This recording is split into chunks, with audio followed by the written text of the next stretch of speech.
Maharashtra today 24 news, सत्य परिस्थितीचा सविस्तर आढावा। सत्ता कोणाच्या हाती, विजयाची पताका कोण फडकवणार, जनता कोणाच्या गळ्यात टाकणार विजयाची माळ, जनतेचं मत कोणाला। संपूर्ण महाराष्ट्रातील महानगरपालिकेतील संपूर्ण आढावा आपणासमोर पहा फक्त महाराष्ट्र टुडे मराठीवर।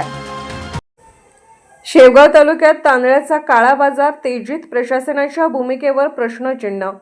शेवगाव तालुक्यात सध्या तांदळाचा मोठ्या प्रमाणावर काळा बाजार सुरू असल्याचे गंभीर आरोप होत असून याकडे संबंधित अधिकारी जाणीवपूर्वक दुर्लक्ष करत असल्याचा आरोप जनतेतून केला जात आहे। रेशन दुकानामधील तांदूळ तसेच इतर धान्य मोठ्या प्रमाणावर बेकायदेशीररित्या साठवून त्याचा काळ्या बाजारात व्यापार केला जात असल्याचे चित्र समोर येत आहे। तालुक्यातील विविध भागांमध्ये संध्याकाळनंतर गाड्या येऊन तांदळाचा साठा गोळा केला जात असल्याचे नागरिक सांगतात। हा साठा पुढे व इतर जिल्ह्यांमध्ये विशेषतः बुलढाणा जिल्ह्यात पाठवला जात असल्याचीही चर्चा आहे। मात्र इतक्या मोठ्या प्रमाणावर सुरू असलेल्या या गैरप्रकारावर अद्याप कोणतीही ठोस कारवाई झालेली नाही। या संपूर्ण प्रकरणात व्यापारी आणि काही अधिकाऱ्यांमध्ये संगनमत असल्याचा संशय नागरिक व्यक्त करत असून पुरवठा विभागाची भूमिका संशयास्पद असल्याचे बोलले जात आहे।